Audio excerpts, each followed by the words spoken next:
The moment I knew Max Payne was special was not when I first opened the game. It was when I first closed it. At the time, I wasn't quite ready to play Max Payne. Persona 5 still had its claws in me. That, along with my heavy college workload, made the idea of starting another game unappealing, regardless of length. Nonetheless, I enjoyed my time with Control and last year's Alan Wake 2 enough that I decided to install Max Payne in the excellent Fix Pack fan patch. Try saying that 5 times fast. I booted the game up just to make sure I installed the patch correctly, and was met with the expected splash screens and introductory video. I thought the intro was cool, sure, but nothing super compelling. I think that indifference is largely a result of me not fully understanding what Max Payne is. I was used to the very explicitly weird Remedy of today, not the more subtly weird Remedy of 2001. As a native New Yorker, I also couldn't help but gawk at the game's main menu, which, for 2 infamous rectangular reasons, hasn't aged super well. Still, I was excited to see Sam Lake's famous mug accompanied by that striking red logo and hear, for the first time, the game's moody noir music.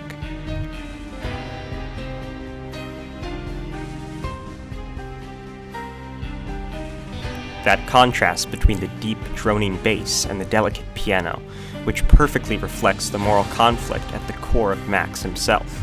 Still, it was the moment I clicked that quit button, satisfied with the game's performance, that Max Payne hooked me.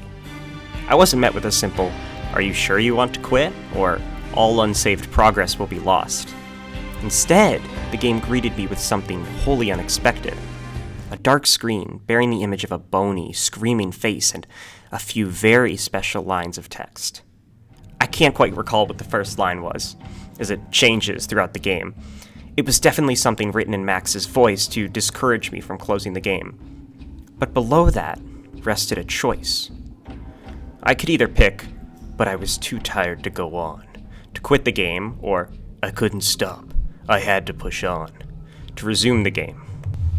By quitting the game, I would be defying Max's superhuman determination. I would be forcing a man who never gives up to, well, give up. In doing so, I felt as if I would be interfering with something sacrosanct. There's something about Max's drive that feels holy. Max spends the majority of the game staring down the barrel of someone else's gun. He is also poisoned, captured, beaten, and drugged. And yet, in spite of all of that, he persists in his mission to avenge his wife's death. To me, there's something sacred about Max's single-mindedness. In my day-to-day life, I find it nearly impossible to focus on just one thing for a long period of time. School, work, family, and friends all demand my attention.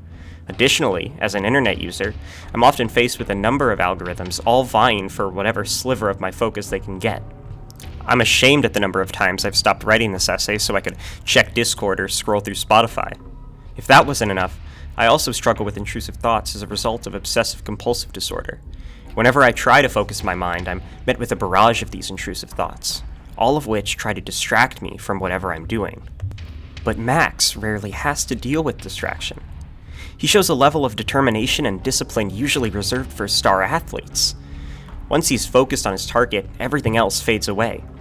I envy this quality. Frankly, I worship it. And I don't think I'm alone in that. I believe that we, in modern society, have a collective obsession with what I'm calling the man-as-force narrative. These are stories about driven and determined people, oftentimes with a troubled past, who are able to focus so intensely on a single goal that it consumes their psyche. The protagonists of these stories move with the inertia of a wrecking ball, ramming through each obstacle with nothing but willpower. Even the most intimidating of foes are no match for the protagonist's strength and grit. When I think of man-as-force narratives, one of the first stories that comes to mind is that of the original Doom, the 1993 game that revolutionized the gaming landscape. Doom follows a space marine who embarks on a one-man journey to eliminate the forces of hell. It's hard for me to describe the space marine protagonist as anything else besides a force of nature. Through his body, the player mows down wave after wave of demons. There's no problem in Doom that can't be solved with a shotgun. Like many man-as-force narratives, Doom also ends on somewhat of a cliffhanger.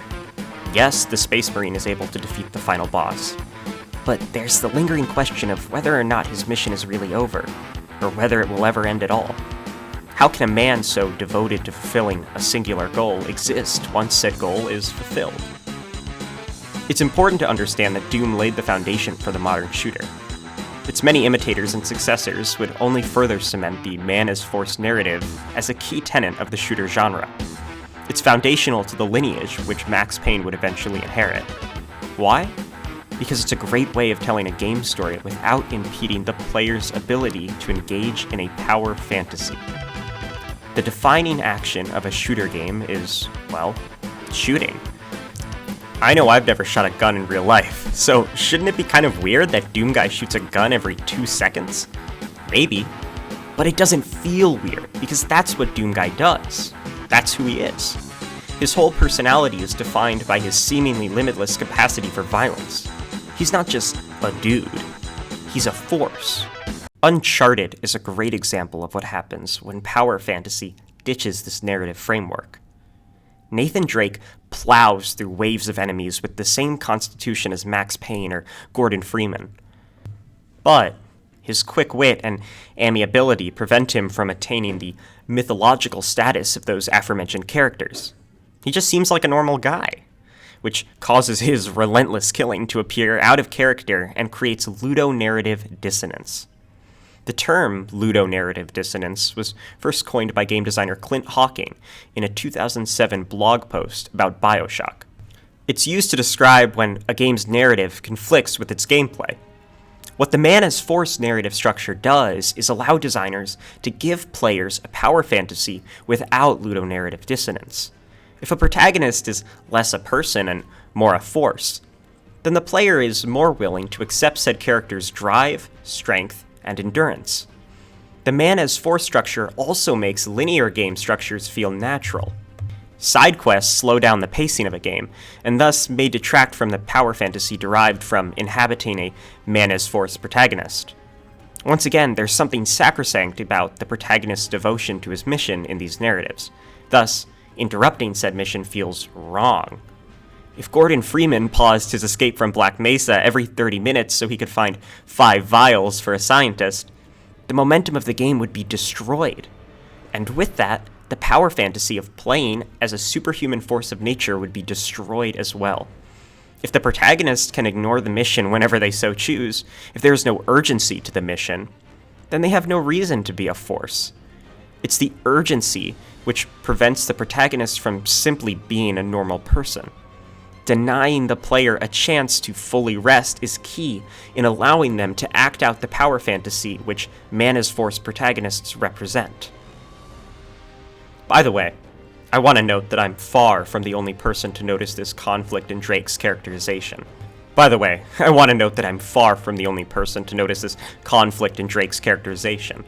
In fact, Uncharted 4: Thief's End actually has a hidden trophy called ludonarrative dissonance, which the player gets after defeating 1,000 enemies.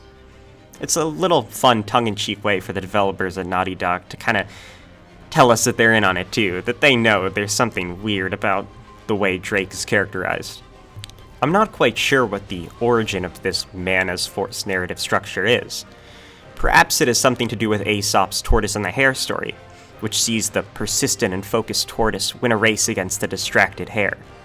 Is this where our obsession with discipline and constitution began? Perhaps, but I think this storytelling structure owes just as much, if not more, to the ancient Greek myth of Heracles. Or Hercules. It doesn't really matter in this context. Just know we're talking about the Greek myth and not the Disney movie. Heracles was the son of Zeus, the Greek god of thunder, and Alcmene, I think I had to look that up, so sorry if I butchered that, a Mycenaean woman. Thus, Heracles was a sort of demigod, being both human and god at the same time. This meant that Heracles had superhuman strength and constitution, much like the archetypical man-as-force protagonist. Like most man-as-force narratives, the story of Heracles revolves around a tragedy which sets the protagonist on a mission. Heracles is cursed by Hera and, in a fit of madness, kills his wife and children. In this way, Heracles is actually kind of similar to Max Payne, who also sets out on his mission following the death of his wife and child. But back to Greek mythology. In order to repent for his actions, Heracles is forced to serve Eurystheus, once again, sorry if I got that wrong, who orders him to perform 12 labors. As Heracles completes these tasks and progresses further towards his ultimate mission of redemption, he begins to break free of Eurystheus' grasp. Eventually, Eurystheus is scared of Heracles' own power, cowering in a jar when Heracles successfully follows his order to capture Cerberus. Splitting from authority is also a major part of the man as force narrative. We see this in Max Payne when Max splits from the DEA and defies the orders of the policeman he once worked with. I believe that the mere act of rebellion is vital to the man as force narrative because it enables the power fantasy discussed earlier. The story of Heracles is itself a power fantasy. It's fun to hear how Heracles conquers his foes with both his grit and his wit. Power fantasy is augmented by rebellion because it is following orders and rules that so often cause one to feel disempowered. I think it's fair to say that we live in a society which despises selfishness. I don't think that's necessarily a bad trait for a society to have. After all, a functioning democracy basically requires compromise and some degree of selflessness. But, as I'm sure many of you know, constantly having to put the needs of others before oneself can be taxing. What man as force narratives provide us, especially in video games, is a chance to be selfish. After all, Max Payne wouldn't just bend to the will of some crappy boss. Doomguy wouldn't just sit there while a Verizon customer service agent puts him on hold for the 5th time today. Playing, watching, listening to man as force stories gives one a chance to practice their ability to self-advocate. By building a mythology around selfishness, this narrative structure actually pushes us to become better at making sure our needs are met. For this last section, I hope you don't mind if I get a bit personal. Last fall, I began attending a large state university. Since then, my inability to effectively self-advocate and general lack of confidence have created more than a few problems. At the beginning of the year, the school essentially nuked my intended major.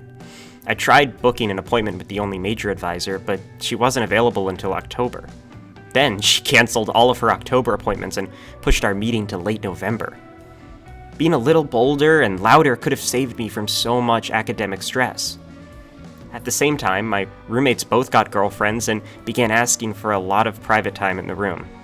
Even when I was allowed in the room, I usually just had to sit there, as one couple in particular engaged in some egregious PDA. This all culminated in a bit of a tantrum on my part, something that could have been avoided if I were just willing to stand up for myself. It may sound absurd, but I genuinely think that engaging with these power fantasies helped me to both cope with my situation and build the courage to be a little selfish.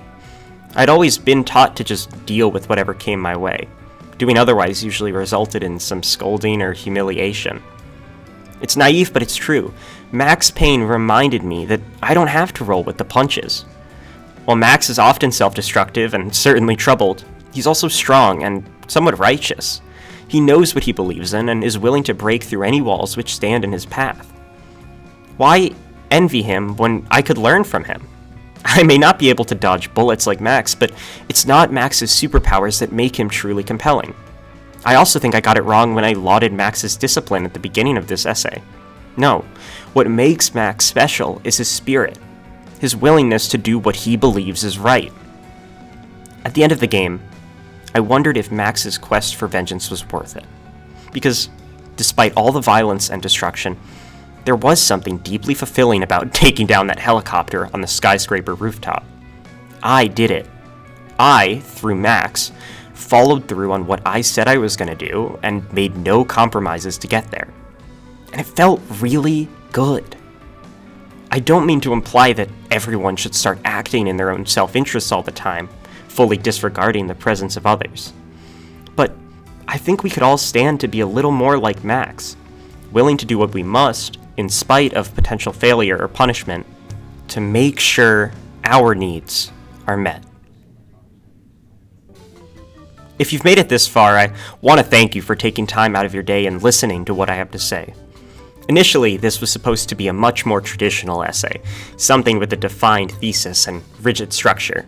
But that argumentative essay format didn't feel like the right fit for discussing something I have such strong personal feelings about. Looking ahead, my goal for this channel is to engage in the process of writing and filmmaking for the sake of the process itself. I want to use this channel as both a platform to discuss things which matter to me and a way to practice my writing, recording, and editing skills.